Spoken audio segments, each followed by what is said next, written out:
Well, as people filter in, I'll at least start our introduction. So welcome, everyone. Thank you for logging on to attend tonight's program. My name is Matt Schumann. I'm a programming librarian here at Carey. Before we begin, let me know in the chat if there are any technical issues that you're encountering, and I can try to help. If you have any questions or comments for our speaker this evening, please submit them via the Q&A button or use the raise hand function, and we'll address them at the end. I'd also like to thank the generous donors to the Carey Library Foundation for helping make tonight's program possible. With us this evening is Dr. Tracey Gendron. Dr. Tracey Gendron serves as chair for the Virginia Commonwealth University Department of Gerontology, as director for the Virginia Center on Aging, and is the author of the book Ageism Unmasked, Exploring Age Bias and How to End It. With over 25 years of experience as a grant-funded researcher and nationally recognized speaker, Tracey is dedicated to raising awareness and ending ageism through education. Tracey has a master's degree in gerontology, a master's degree in psychology, and a PhD in developmental psychology. Now, please welcome Dr. Tracey Gendron. Thank you, Matt. Hi, everybody. Thank you so much for coming tonight. I am looking forward to having this conversation with you. As Matt said, please feel free to use the Q&A, use the chat. If there's like thoughts that you have that you want to share with each other, I very much encourage you to do that. I generally like to have this as more of a conversation than a lecture. That can be hard on Zoom in a webinar, but we can use the chat function if we find something interesting or we want to share an insight that we had. So I am really excited to kind of walk through a little bit of the book with you, but really take you more on a journey of who I am, what ageism is, how it presents itself, and what we can do about it. I'm really a fan of not only talking about a problem that exists, but ending it with thinking through, well, what are some of the real tangible things that we can do to make this just better, to make this be something that we can all address together. So I'm going to jump into this. So first, I want to share what is a gerontologist. And I share that because not a lot of people know what a gerontologist is. I am one of them. A gerontologist is someone that goes to school, gets a master's degree, and gets educated in aging. What's important about that is that being a gerontologist means that we get educated in holistic aging. So we're looking at aging from a variety of different viewpoints: the psychological aspects, the emotional and socio-emotional aspects, the spiritual aspects of aging, the way that we interact with the world from a sociological perspective, and then, of course, the biological aspects of aging, which is how our body changes over time. What's really interesting is that when we talk about gerontology and we talk about being a gerontologist, what makes us very different than other folks is that we really look at how we grow, adapt, change, and experience loss throughout our entire life. Gerontology is really about the study of living, the study of growing and developing over time. What gerontology is not is geriatrics.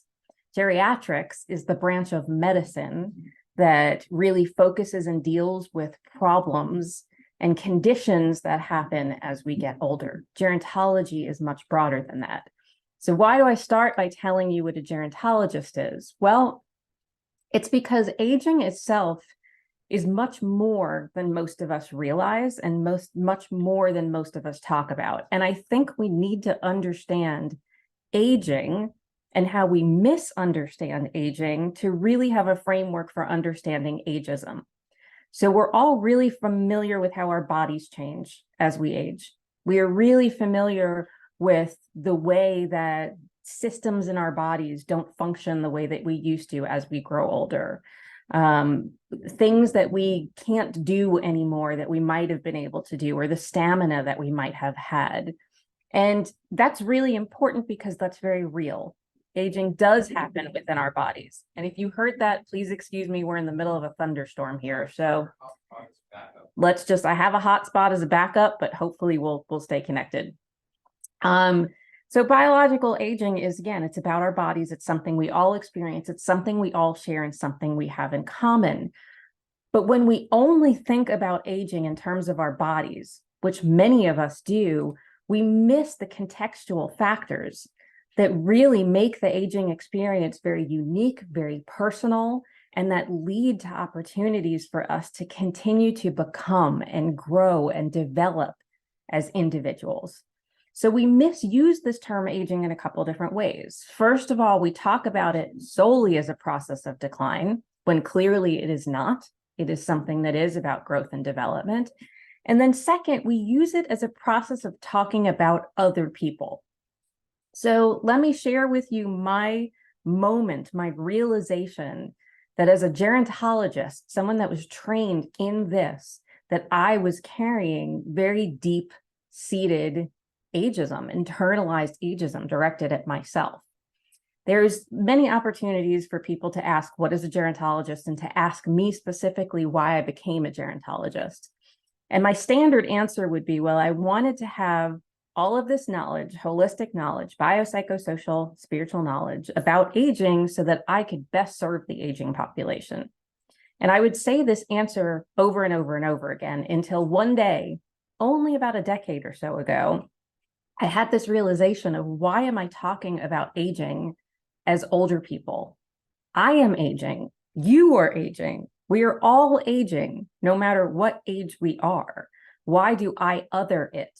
And that's when I started to really realize for the first time that I was carrying these negative and limiting beliefs about aging and about age that I needed to explore in myself first as a gerontologist. And that there was this disconnect between what I learned in the classroom and what I know about aging from what I learn in the world, from the culture, from the media, from my interactions with people.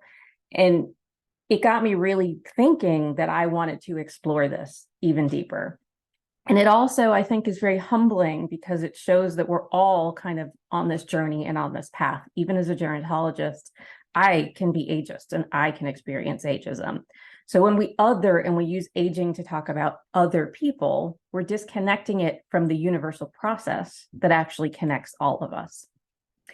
So when I talk about ageism, I think it's important to contextualize it and recognize that age is one form of identity that we carry and that we bring with us. We're all born with many different types of identities. Some of them, like race, culture, class, gender, some of them are because of who we were born into in terms of our family. Some of them are identities that we choose. Some of them are paths that we take.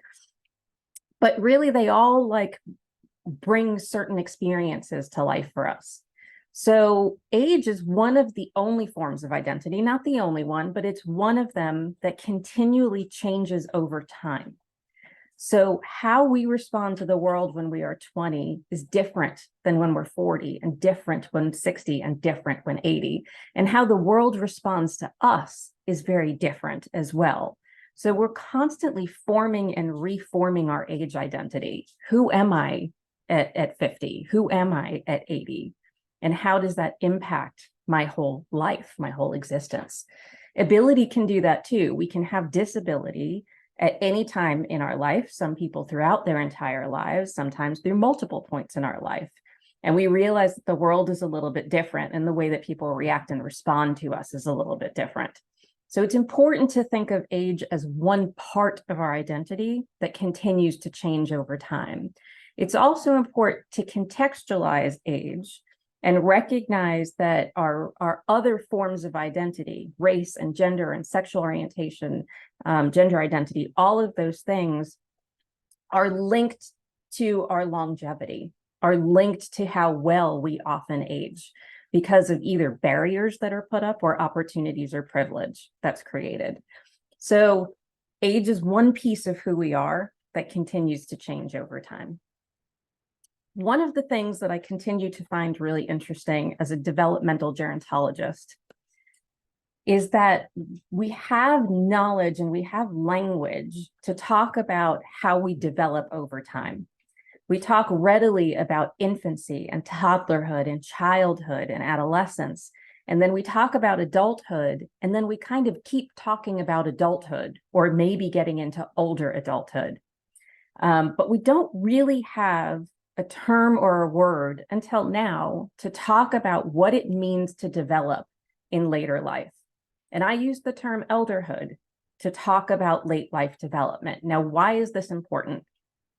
It's not important because it needs a label. It's important because we need to acknowledge, understand, research that the way we develop in later life, that the opportunities we have for growth in later life can look very different than they do in adulthood. It's not that elders are not adults, of course they are, but what if the opportunities to contribute were different? And we recognize that. What if we didn't define success as maintaining the roles that we have in adulthood?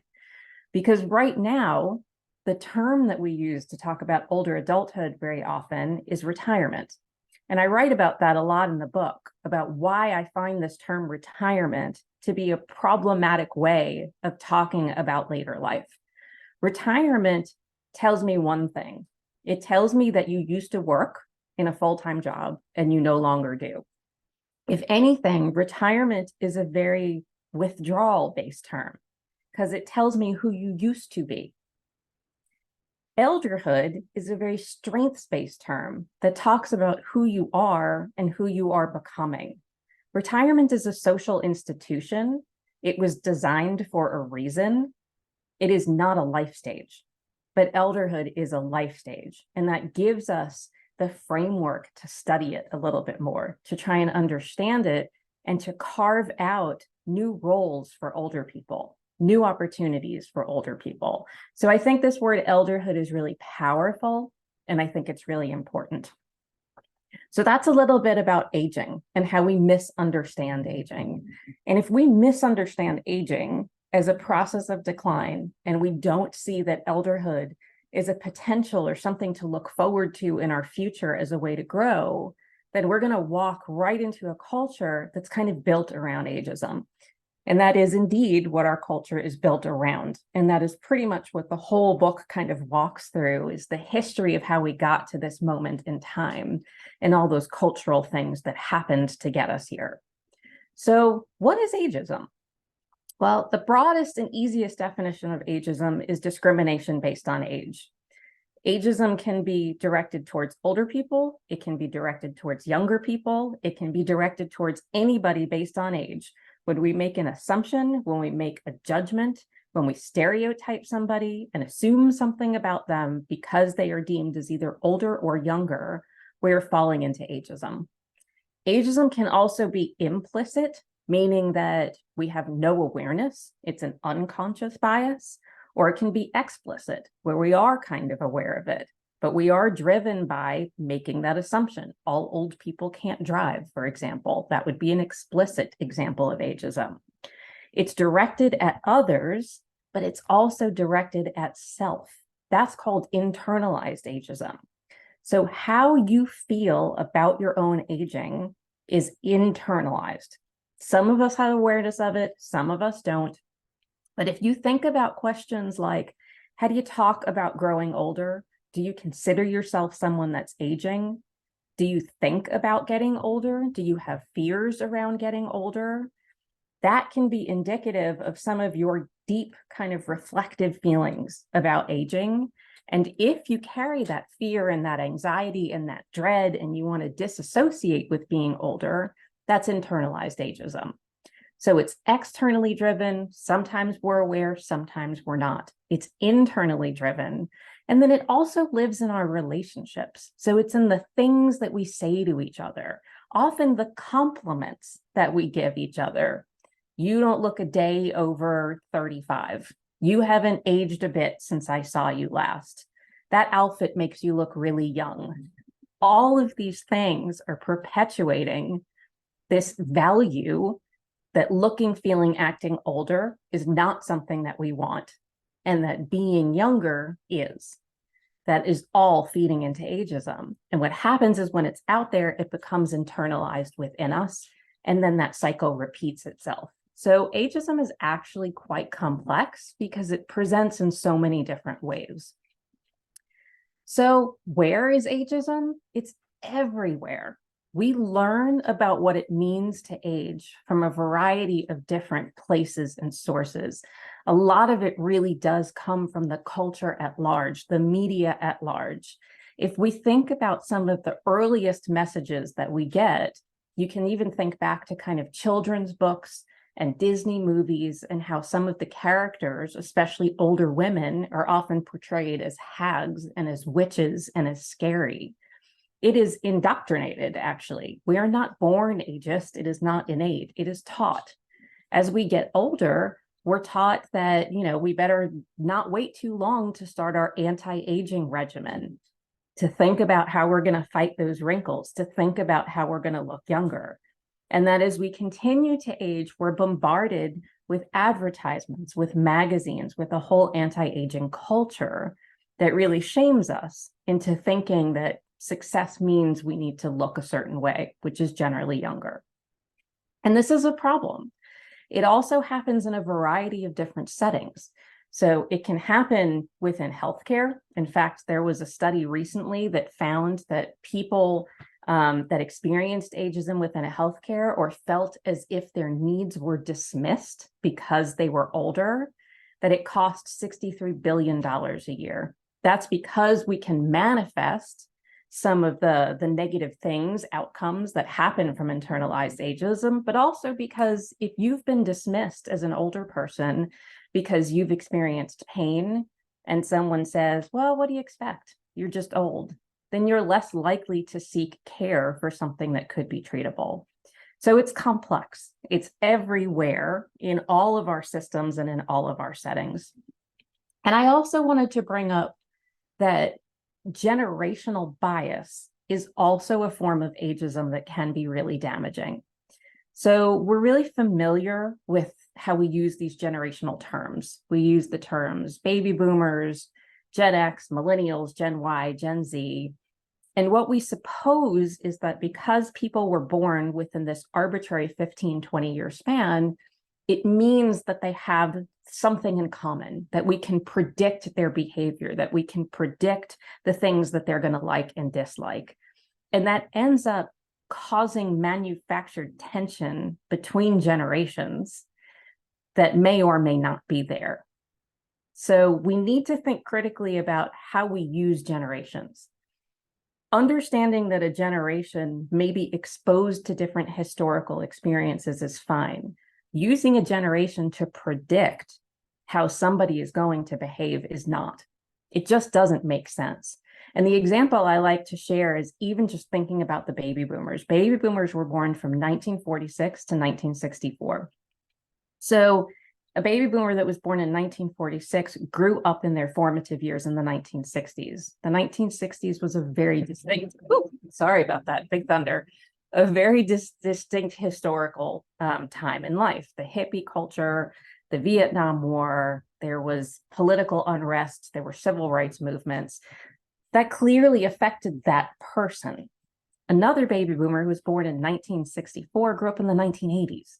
1980s were a very, very different of time, right? Technology, Cold War, all the kinds of things that were going on. And that affected them. But yet we call them both baby boomers as if that means something. So when we use that and we target it to judge and stereotype and make assumptions about people, it's age-based and it is falling into ageism. So I think it's something that's worth thinking about and something that's worth talking about. So it kind of showed you where it is, what it looks like, how it presents. But what I haven't shared with you yet is why it matters. And this is some of the most important pieces of the conversation around ageism. It doesn't matter because I told you it matters. It matters because it actually really hinders your ability to live a long and happy life. So there's decades of research that show that people that have higher levels of internalized ageism are at a higher increased risk for chronic disease. They take longer to recover from illness. They are more likely to have the biomarkers for Alzheimer's disease. They are more likely to experience depression, social isolation. And there's a landmark study from over 20 years ago that shows that people with positive views about aging live 7.5 years longer than people with negative views.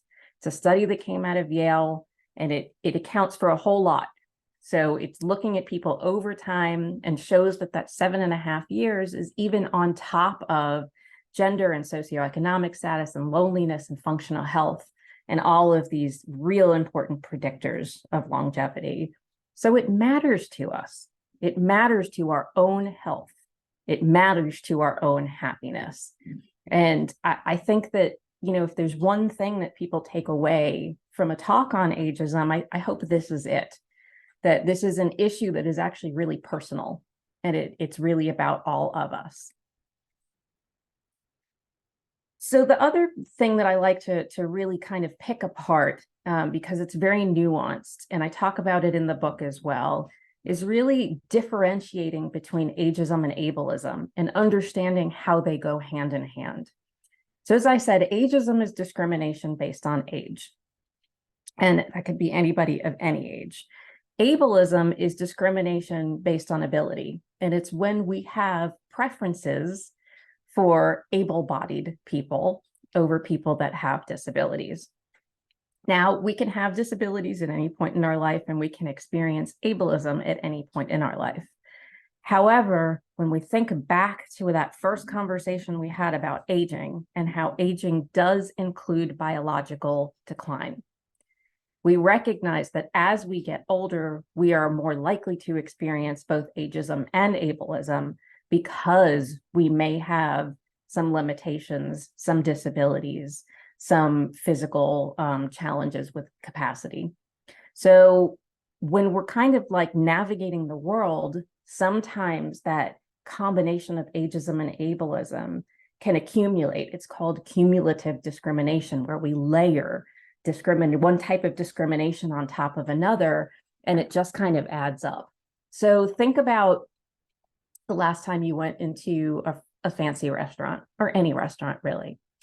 Many restaurants have ageism and ableism embedded in it without us even knowing or paying attention. So first of all, think about the lighting. Was it really dim in there? Was it really hard to read the menu? Think about the menu. What was the font like on the menu? Was that easy to see, or was that really hard for you to see? Think about the noise. Was there loud music that was playing? Were there any opportunities for kind of a cozy corner where you can have a really good conversation with people? Think about navigating through the restaurant. Was it easy? Could you get a walker through? Could you get a wheelchair through? These are kind of the ways that ageism and ableism are built in and stacked on top of each other. So it's important to acknowledge how they go hand in hand. It's also important to acknowledge how people can experience them individually and at different times in their life. But one of the things that I think is really important about this intersection of ageism and ableism is how it applies to this concept of successful aging. So successful aging, maybe you've heard of it, maybe you haven't. It's a term that actually came out of my own discipline of gerontology. And successful aging was defined at the beginning as a way to actually fight ageism. So this was a time like in the 1980s where we had this view of all older people as being senile, as being frail, as being incapacitated. So there were some researchers and advocates that came along and said, we need to change the attitude about that. We need to have people understand that older people are very diverse, and there's many older people that are living quite healthy, vibrant, active lives. So they came up with this idea of successful aging. And successful aging was defined as three things: the ability to maintain ability, being able to maintain cognitive ability, so physical ability, cognitive ability, and engagement in activities. So that's fine.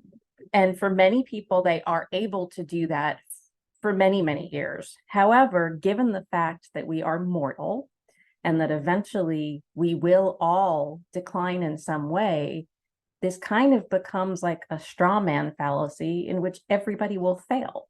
We cannot maintain that always. That's the first thing. The second thing, if we define some people as successfully aging, it means that there are others that are not successfully aging. Who's not successfully aging? right? I think that just kind of is bizarre when you think about it. Aging is very unique, aging is very individual, and each person will experience it differently. So to define success in some arbitrary way takes the power away from the person to define success on their own. And that's where I truly think the power lies. We get to define success, and that definition gets to change over time. Maybe success for me at 40 is going to be that I'm able to run a marathon. Maybe success for me at 80 means that I'm going to be able to, process some really deep information in a very different way, or give back to society in a very different way. I get to decide what success is, and it gets to be fluid. So successful aging can look like everything for everyone. So I think it's important that we also kind of reframe that as well. So really, the core of the message is that growing older is not the problem. It's the way that we have socially constructed growing older that is the problem. When we use the terms old and young with judgment, when we have a preference for being young over being old, when we really disassociate ourselves with it, this is where the problem is. But there's wonderful news. If we have socially constructed this, if we have really created the systems that support ageism, then it means that we have the power to change that. Then we have the power and the ability to be able to think about it differently. Social constructions change. So what do we do about it? Well, I use the term disrupt. We disrupt ageism. And I use the term disrupt very purposefully because disruption can be uncomfortable, because disruption can take bravery, because disruption requires us to do things a little bit differently than we did before, and think about things in a different way than we did before. And we have done this before. We've made great strides when it comes to all kinds of things. When you think about gender roles and how they used to be, and what a wife was supposed to do versus what a husband was supposed to do, we've made a lot of progress in how we think about that. We can also make progress in how we think about what it means to age and what we think it means to grow older. So we get a little uncomfortable. Then we kind of take a moment to pause, to evaluate, and then to act. So when we pause, I think we have to take a moment to reflect on what we've learned. And here in just a half an hour, there's been a lot of information, a lot of moments of, first of all, you're aging. Second of all, aging is about this complex process of multidimensionality and multidirectionality. We've talked about why it matters. So we can think and reflect and kind of find our why, find the why this matters to us. So we pause, we reflect, we think about what we've learned. Then we can start to get to some of the work of thinking about, are the things that I'm saying or doing contributing to ageism? Are the things that I'm thinking contributing to ageism? And then we can recognize that once we get that and once we see it, then we have the power to change it, right? We can take the moment to say, okay, I see now for the first time that I am disassociating. I see now for the first time that when I use the words old and young with judgment, that may not be exactly what I mean. So for example, think about the term young spirit. We say it often, oh, they have such a young spirit. Do we actually mean young when we say that? We don't. We mean vibrant. We mean engaged. We mean lively. Young is kind of an easily understood way to say it, but it's not what it actually means. When we say, I feel so old, do we mean old? We generally mean that we don't feel well, that we may feel exhausted, tired. Old is not necessarily a feeling. If you were to say you feel old, what does that feel like? Because old could be many things. It could be wise, it could be experienced, it could be long-lived. So we need to start to pick apart when we're using these words with judgment and then still say what we actually mean. And we have the power. We have the power to do that. So we can also remember that we're all role models for aging, and what we say really matters. How we talk about aging and how we talk about ourselves aging really matters. I cannot tell you how many times I give a talk like this and somebody will say, well, but I don't feel like I'm 50. I don't feel like I'm 60. I don't feel like I'm 70. I feel like I'm younger than that. But you know what? You do feel like you are 50 or 60 or 70. I'm going to be 53 this month, and I feel 53 because this is what 53 feels like for me. This is what my body feels like at 53. This is what my mind feels like at 53. So whatever age you are, this is what it feels like for you. And this is what it looks like for you. And the truth is that we're all the ages that we've ever been. We're still like the 16-year-old inside of us. We're still the 22-year-old inside of us, but we grow on top of that. So we can acknowledge who we are at this age in our life and embrace that. Some other things that we can do is we can remember that people are individuals, right? We are not all going to age in the same way, at the same rate, with the same outcomes. If we know something about someone and we just know their age, that's only one thing about them. In fact, as we get older, we become less like each other and more like ourselves. It's a process of becoming uniquely you. So we can remember that individuality. When you've met one 70-year-old, you've met one 70-year-old. When you met one 20-year-old, you've met one 20-year-old. It doesn't necessarily define them or say anything about them. We can remember that age alone does not predict ability, and ability does not predict success. We get to define success for ourselves, and that definition gets to change. We can remember that we are all aging. Every one of us. Aging is not about older people. Aging is the one universal thing that connects us all. And that's really powerful when you really think about it.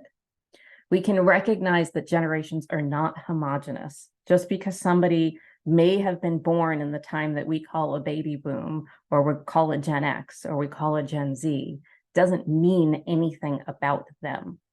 It doesn't. We're all individuals. In fact, we can both experience, you can have two people that experience the same thing at the same time, but they take different things away from it. So we can move away from those broad generalizations. And we can start to think about elderhood as a stage of life and what that means and how we can learn more about opportunities and milestones and markers of elderhood. How do we celebrate growing older? How do we celebrate accomplishments, achievements? What are some milestones that we can celebrate? And how do we see later life as a time of development and growth?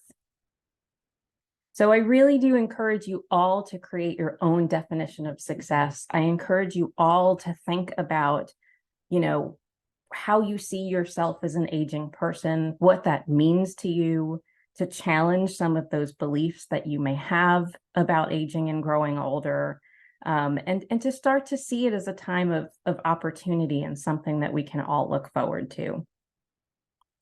So Matt, I am happy to take any questions or comments that people might have. Sure, absolutely. First off, thank you so much for this fascinating talk. I just want to remind everyone, if you have any questions, submit them via the Q&A button, or if you do the raise hand function, I can allow you to be able to talk. We do have a couple of questions. One is Biden too old to run again for president? So I knew I was going to get a question about politics because that's just what happens. We are in that space right now that this is something that we're talking about. So I'm really glad it came up. So I'll say my piece about this. And my piece about this is let's not conflate age and health. So first of all, age alone is a really poor marker for health or ability. It just is. Age doesn't tell you really anything. So whether somebody is capable of running, in my opinion, does not have to do with their age. It has to do with whether they are qualified for the job. So I think we kind of need to pull those things apart a little bit. So I'm not going to answer it directly, but I will say when we talk about, are any of the candidates too old? When we talk about the potential for competency tests for older people, there's no marker for that.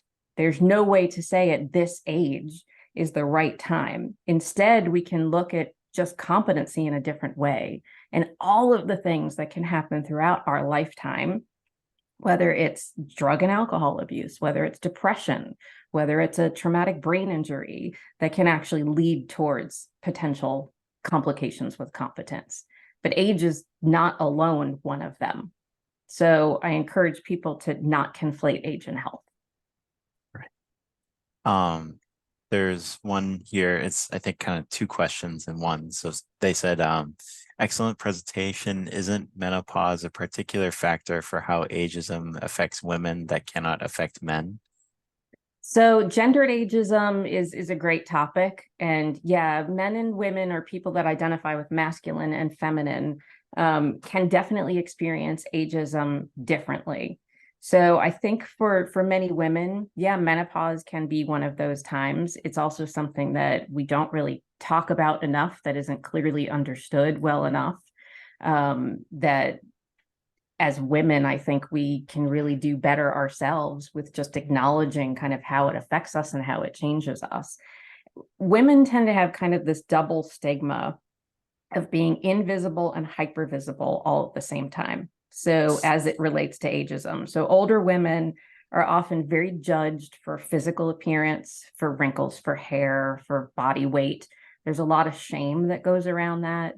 And then very often feel invisible when it comes to contributions and acknowledgements, feels, getting passed over for raises or for jobs. So there's definitely kind of this contradictory kind of experience that happens to a lot of women, and that can compound as we get older.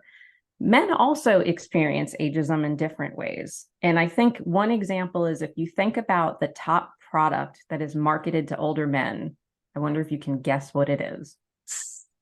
Yes, it is Viagra and low testosterone. So think about the message behind that, about what that says about success for a man in later life. We don't talk as much about men as nurturers and caregivers, and yet so many men really get a lot of joy out of caregiving, out of nurturing. So there is shame directed. It's just different. It's really interesting. There's a couple more questions that have come in. Maybe this is just a redefinition, but what is the measurement for elderhood? Is it a different age for each of us? It is. That's such a great question. And I love that. So yeah, there's no one age that we enter into elderhood. And I like to talk about this the way that we talk about adulthood. So think about, is there one age that we become an adult? And sometimes when I do these talks, I'll tell a funny kind of story about when my son turned 18. And he said, oh my gosh, okay, I'm 18. Am I an adult now? And I laughed and I was like, how do we define adulthood? I don't know exactly what is an adult, but yes, no. Is it when we're independent financially? Is it, when we've moved out and we're able to, support ourselves and make all of our own decisions? There's no one age any one person can say, I became an adult. I think it's a different path for all of us. I think elderhood is the same. There's no one path to it. There's no one age. But there is something interesting. There's a developmental term we called emerging adulthood. And it's generally that time between 18 and your late 20s, where you're kind of somewhere in this transitional period. And I think that probably holds true for elderhood too, that as we are transitioning, maybe from the busyness of our career into whatever is the next chapter for us, maybe that's kind of a transition to elderhood. But yeah, no age, no one marker. There's a couple questions about ageism in the workplace. So one is, how do you combat ageism in the workplace? So it depends on who's asking that question, in terms of it's the person that's experienced ageism in the workplace, or if you're talking to somebody who's in HR or a manager. I think ageism in the workplace is very, very real. And many people experience not being able to find a new job, feeling as if they are pushed out of their jobs. I will say, as I do these talks kind of all over, I hear a lot of stories about younger people that feel a sense of ageism in the workplace too, who feel as if their contributions are minimized or dismissed because they're too young. who feel as if they are sometimes treated as a child. So it can go both ways. One of the best things that we can do to fight ageism in the workplace is actually create purposeful age diverse teams and to recognize reciprocal mentoring. So younger people have things to teach older people have things to teach younger people. And if we kind of all come together and bring our diverse skill sets, it really does create kind of this nice balance. So the other thing about age in the workplace is we really have to start to be careful about how we model that at work, how we talk about aging and being older, what the culture is like around celebrating anniversaries and birthdays, and recognizing that if someone has experienced ageism or age discrimination in the workplace, that it absolutely should be reported to HR, and that there are mechanisms that we can take, and that hopefully that will continue to get more attention and we'll be able to, have better paths for escalating it. Yeah, another question in that realm is, and are there any observations you have on an older person competing for a new position with people possibly 20 to 30 years younger? Yeah, absolutely. And I know that's a fear for older people as well. But what I would say is, lean into your experience, lean into your skill set. There are so many things that we continue to get better at as we get older that make us really qualified for jobs. And I think there's many assumptions that people bring about older people that aren't true. And there's more of us that are out there trying to educate people on that. For example, I have a LinkedIn course, and it really is focused on some of that about, what does this look like in the workplace, and breaking down some of those myths that older people cost more. They don't necessarily, that older people aren't as likely to stay in a job for as long. That's also not true. That younger people want a trophy for just showing up. Nope, the literature does not support that. So there's more and more of us of having all of these conversations to kind of bust some of those myths, to help level the playing field. But obviously we have a long way to go. Another question here is, what strategies have you found helpful for when women are focusing on their own age number so it is not weighing them down, particularly as you enter higher numbers? And I think you kind of talked about this, but if you could talk more about it. Yeah, absolutely. I think we just need to own our age. I really do. And I think we need to find the value of ourselves in each age. And the truth is, if you really think back to a younger version of yourself, there may be pieces, especially physically, that it's like it was easier for me to get around.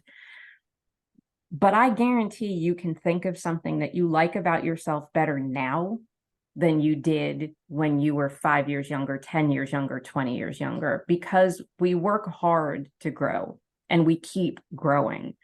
To acknowledge that, and to acknowledge however old you are growing, you are learning, you are becoming you.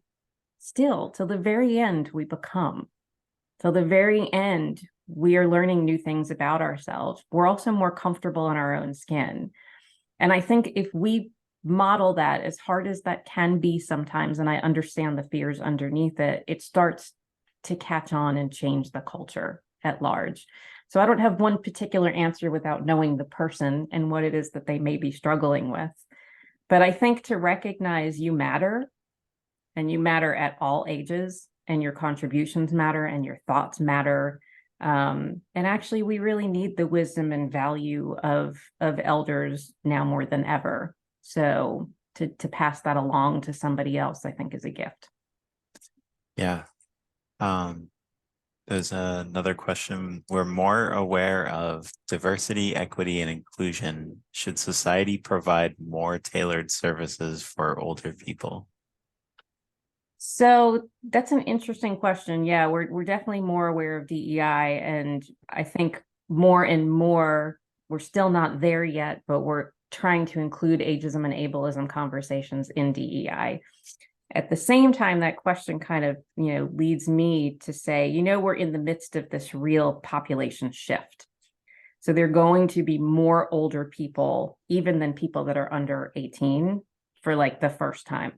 So our population is getting older and older and living longer and longer, because at the same time that we have more people getting older, we're also in the midst of a longevity revolution where we are living to longer ages than we ever have before. COVID shifted it a little bit, but still in general.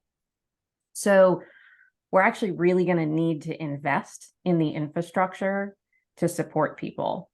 And what most people desire as they grow older is to live within their homes and communities. That means we're going to need kind of neighborhood support, community support, home-based support to help people with issues they may have, limitations that they may have, needs that they may have, services.